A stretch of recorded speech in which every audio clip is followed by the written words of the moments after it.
السلام عليكم ورحمة الله وبركاته. أصحابتك وحنا جنالك مركز السود وهذا أدي هذا ومحسنتين ما أنت وثلاثة وأنا لحية طبعا كبيشة ديسمبر إلا بيتمنات سنة كلابة كون إيه الشان يلا باتنك howlgallada ciidamada ICE toddobaadkii saddexaad ay ka wadaan magaalooyinka mataanaha ee St. Paul iyo Minneapolis waxay saameyn ku yeelanayaan bulshada qaybaheeda kala duwan. Haddaba waxaa jirtay dhalinyarada Soomaalida ah ee wada Uberka ama Lyftiga oo ka shaqeeya airportka St. Paul iyo Minneapolis ka dhaxeeya ayaa waxaa jirtay in meesha ay ku sugaan marka rararku ay u soo dhacayaan oo baakinka ah ay ciidamada ICE ay tageen isla markaana ay bilaabeen dad inay ka soo qabqabtaan.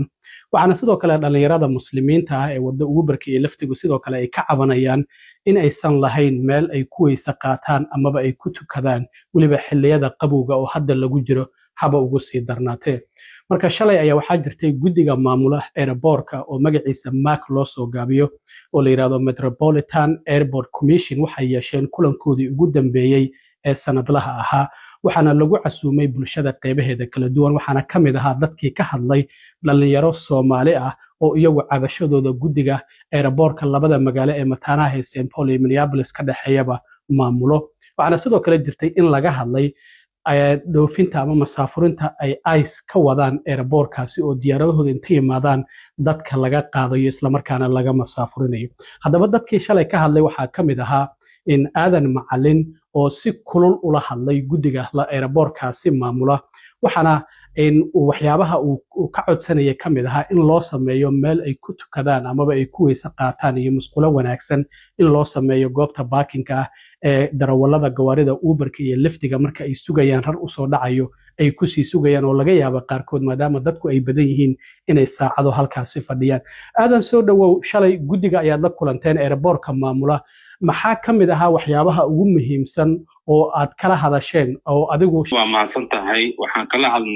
hadalnay guddiga saddex qodob. qodobka waxaa ka mid ah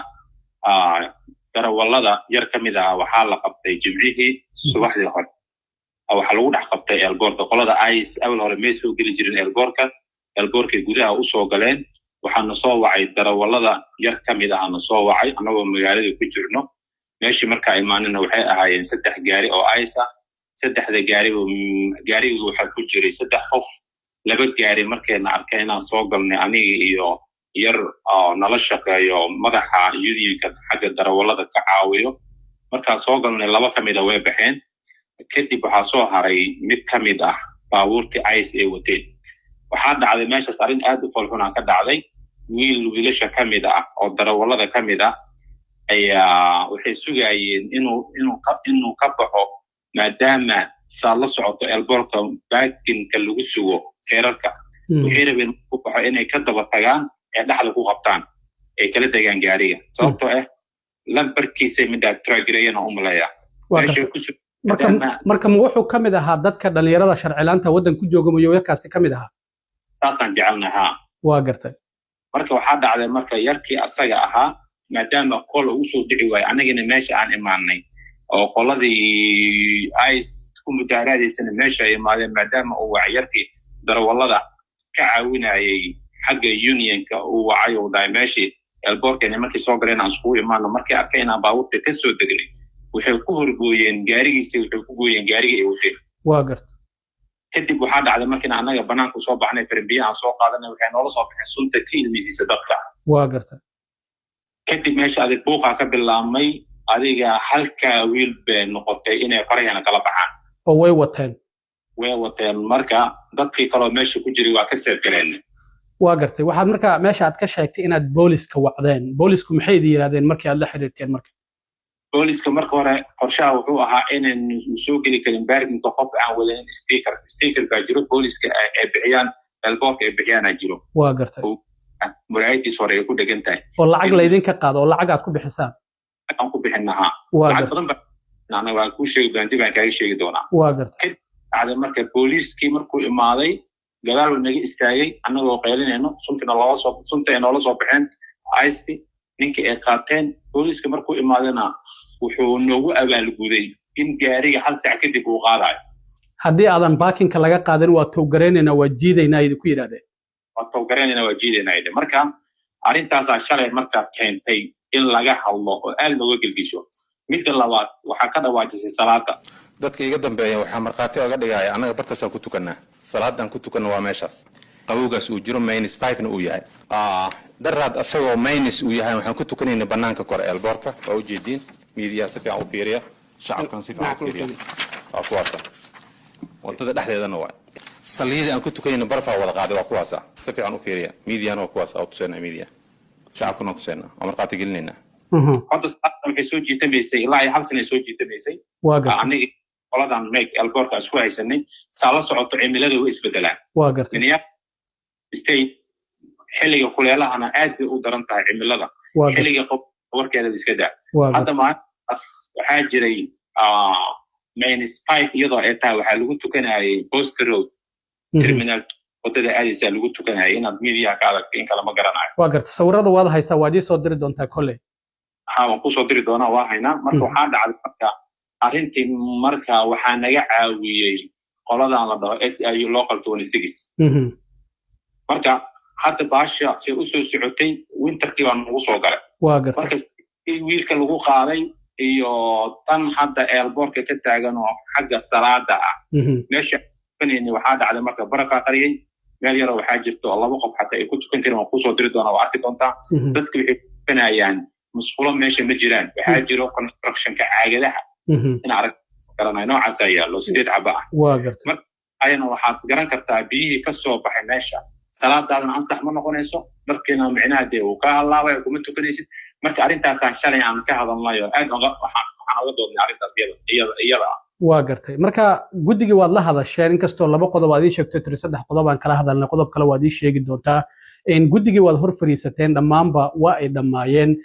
cabashadiinina waad u gudbiseen sida aad sheegtayna markii ugu horeysay ma ahan maxaad jawaab ah waad kala kulanteen marka horta shalay way nala hadleen aad bay noo dhageysteen cabashadani awal hore nama dhegeysan jirin oo sidii shalay noola hadleen sidii noola hadli jireen si ka bedelan shalay noola hadleen marka cabashadiina waxbaan wax badan baan ka qabanaynaa ay dhahin arrinta ayada ana waxaan negotiation nooga socdaa annaga iyo unionka SIU Local 26 waa gartay shaqeynayna ay sida wax badan u bedeli lahayn midda saddexaadna waxay tahay sida la socoto elboorkan annaga waxaan bixinaa sanadkii waxaan bixinaa $5 million waa gartay waa canshuur aan bixinaa sababta feerka qofkii markuu qaaday markuu dhigaba lacag baa waxa laga qaadaa lacag marka commission baa laga qaadaa stickerkana lacagtiisu waa imisa stickerka idinku dhagan airportka halkii shirkadba waxaa laga qaadaa $25 waa 50 year qofka markii airportka qof uu ka qaado waa 375 qofka markuu dhigana 375 adi lacagta markii la isku geeyo pick up and drop off lacag waxaa laga qaadaa $5 million ee noqotay a year waase iyaga ay sheegeen wax anaga aan hubno ma laakiin inay ka badan tahay anaga aaminsanahay waa gartay marka waxaa jirta marka lacagtaas anaga elboorka inay iyaga noo sameeyaan masaajidka iyo meelan kuwiisa kaadana iyo cafeteria iyaga kuma lihiin waxaan ku leenahay Uber iyo Lyft breakdown ku leenahay marka iyagii baa ku dabban marka Uber iyo Lyft hadda wax anaga wax ka dhacsan lahayn marka waxay noqotay marka elboorka anaga dhowr jeer horta sidoo elboorka hadaanan lala dagaalamin Uber iyo Lyft lama dagaalamin karo marka waxay noqotay pressure-ka inaan elboorka saarno adiga 3 months ago wayna la fariisteen elboorka waxay dhaheen xaq baa u leedihiin waa runtiin waxaan rabnaa inaan ila soo fariisano Uber iyo Lyft nama soo fariisanin marka insha Allah ta'ala rajo fiican aan leenahay anagii Uber iyo Lyft inaan soo fariisano arinta ice maxay idin ka yiraahdeen marka oo parking lot-ka meesha aad ku sugtaan rarka imaanaya horta sideedaba ice iyaga meesha kama celin karaan meesha waa federal building kama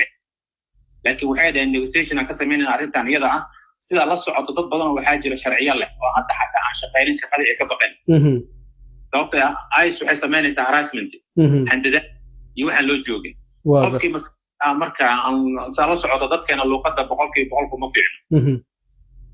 wuxuu ka baqayaa marka problem iyo dhibaato inuu meesha ku galo asli alligeeda marka shalay dooda aad u kulleed keentay in laga hadlo meesha iyada ah waa gartay marka sida la socoto Soomaali waxay tiraahdaa ama buur ah ama buur ku tiirsano qorsheena annaga hadda waxa faraha la soo galay oo ku jiro SIU Local 26 unionka aan ka soo minguurinay inaan musqulaha aan xaq u leenahay cafeteria ana xaq u leenahay baakin fiican oo waasican aan helno waxaan tagnay Chicago tagnay California tagnay Massachusetts tagnay inta way leeyihiin musqulo iyo wax walba ee leeyihiin aan kugu daray aadan aniga hadda magaaladan aan joogo Indianapolis sidoo kale mudday socotay arintaasi markii dambe meel lagu weysa qaato iyo meel lagu tukadaba waa ay sameeyeen oo dhismo ah oo qabowga iyo kuleelkaba laga gali karo lagu dukan karana waa ay sameeyeen si fiican waa runta waxa laga yaabaa hadda darawalada waxay organize gareynayaan ani hadda darawal aan ahay organize aan u ahay unionka waxaan taska saareynaa sidii aan ku geli lahayn union hadda koor waa la socotaa state-kan wixii ka dhacay waxa la dagaa corporate-kan weyn oo Uber and Lyft si fiican arintii mishaar kordhinta lacagta in la kordhiyo ahayd absolutely marka la dagaalanay waxaa dhacday annaga meesha goobjoogka maanan ahayn marka iyada ah xildhibaano ayaa noo doodayay waxaan nugula qatalay qalinkan nugula qatalay maadaama anaga waxay noqotay marka ragga saaxiibada ah aan ka mid ahaa aad baan ugu hambaliyeenayaa heerkii ay soo gaarsiiyeen darawalada maanta shaqo waa la soo qabtay marka waxay noqotay in aan unionka annaga aan ka raadsano sidii ay noo difaaci lahayn sababta shaqaalaha way u gooyeen iyaga horta adi aragtay waddanka laan lama noolaan karo marka annagoo independent contract ah hadda waxa aan haysana ka badan aan heli karno horta annaga aan ka helayna darawaladaas horta waa in la fahansiiyaa si fiican waxaan u baahanay marka hadda California oo kale waa 820,000 drivers oo waxay ku biireen unionka sanadka Boston Massachusetts annaga waa kala soo shaqeynay waa 5,000 waynu boqolkiiba 10 hadda u dhiman adinka darawaladiina maxaa dantiin marka St. Paul iyo Minneapolis marka la isku daro ama Minnesota aan u dhaxeynaa 15,000 to 20,000 inta u dhaxayso waa garto 15,000 ilaa 20,000 oo darawal intaas aan u dhaxeynaa hadda annaga marka unionka wax badan laga heli karaa adigoo independent contract ah hadda sidaa la socoto darawalka 24/7 hours wuxuu saaran yahay gaariga ma haysta sick bay wax la dhaho arinta dib haddaan ugu laabto ciidamada ICE markii ay parking lot ka imaadeen qofka ma intay u imaadaan ay leeyihiin sharcigaada na tus mase dad gaar ahay bartilmaameedsanayeen oo ay soo aadeen kulligood cid walba way leeyihiin horta qofka bini'aadamka ah darawalada cabsida waxaa keenaysa waxay tahay nimankan wejiga u xira u soo socda wuu ku soo aadayaa qofku yahayna ma garanaysa marka ma dad gaar ahay bartilmaameedsanayeen mise qof kastay sharcigiisa weydiinayeen maadaama madaxweynaha uu dhahay Soomaalida hadda Soomaalida kaliya target ah state-kan hadda aan ku jirno annaga aan joogno waa Soomaali waa gartay waa ka dhibaatada taagan waa taas markay parking ka imaadeen ma Soomaali oo kaliya ay bartilmaameedsanayeen mise dadka parking ka joogo ama cadaan ama madow ama latino le qof kasto sharcigaadana tus ay dhahayeen mise dad gaar ah oo ay tracking ku sameynayeen ay bartilmaameedsanayeen Soomaalida kaliya bartilmaameedkooda iyaga yarkay wadeen inta su'aaleen Soomaali waa gartay marka waxaad ii sheegtay arinta salaada iyo arinta ICE qodobka saddexaad oo aad kala hadasheen mas'uuliyiinta airportka muxuu ahaa waxaan kaloo kala hadalnay sida la socotaan ku sheegay hadda in ay soo horfariisiyaan Uber iyo Lyft taanu ina hadduu Allah idmo waxay noo ballan qaadeen in ay meeshaas ay hagaajin doonaan cabashadeena ay wax ka qaban doonaan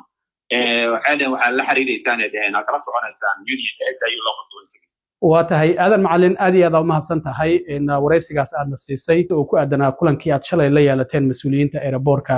in St. Paul iyo Minneapolis oo cabashadiina aad u gudbiseen waan kaaga mahad celinaya wareysiga adiga wadan. Assalamu alaykum.